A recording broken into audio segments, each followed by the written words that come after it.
कहिलेकाहीँ ग्यास्ट्राइटिस भनेर झुकेर मुटुको रोग लागिरहेको हुनसक्छ। त्यस कारणले बिचमा पेट दुख्यो यो मुटु दुख्यो भनेर भन्छ नि मान्छेहरूले। त्यस्तो कन्डिसनमा पहिलो काम भनेको हामीले ग्यास्ट्राइटिस हो कि मुटुको समस्या हो भन्ने कुरा थाहा पाउनु पर्यो। कुनै मान्छेलाई एकदम धेरै दुख्यो भनेपछि ग्यास्ट्रिक हो अथवा ग्यास्ट्राइटिस हो के हो भनेर भन्नु भएन। त्यस्तो बेलामा मुटुको इसिजी गर्नु पर्यो, मुटुको जाँच गर्नु पर्यो। मुटुको जाँच ठिक छ भने चाहिँ अब ग्यास्ट्रिक रहेछ यो भन्ने कुरा बुझियो। अब त्यसको लक्षण कस्तो हुन्छ भन्दाखेरि पेट दुख्ने हो। पेट दुख्ने कहिलेकाहीँ खाना खाएपछि दुख्छ, कहिले खाली पेटमा दुख्छ, बिहान 4 बजेतिर दुख्छ।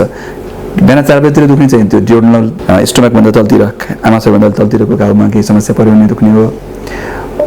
भागमा माथिपट्टि भयो भने चाहिँ खाना खाएपछि दुख्ने हो होइन। अब जेनरली दुख्ने नै हो, मुखबाट अमिलो पानी आउने। अब सुरुवात यसरी नै हो। तर पछि गएर अब यसको कम्प्लिकेसन आउन थाल्छ। कम्प्लिकेसन भनेको ब्लिडिङ हुनसक्छ, कहिले मुखबाटै ब्लिडिङ हुने, दिशा कालो जाने, कहिले भमिटमा ब्लड भयो, दिशा कालो भयो भने त्यो सोच्नु पर्यो सिरियस भयो, ब्लिडिङ भयो, ग्यास्ट्रिकले गर्दा ब्लिडिङ भयो भनेर। अर्को कहिलेकाहीँ त्यो स्ट्रक्चरै गडबड हुन्छ, त्यसै अब्स्ट्रक्सन हुन्छ, खाना निल्न सक्दैन। खाना खायो त्यसपछि भमिट गर्यो, क्यान्सर जस्तो लक्षण देखा पर्ने, त्यस्तो पनि हुनसक्छ।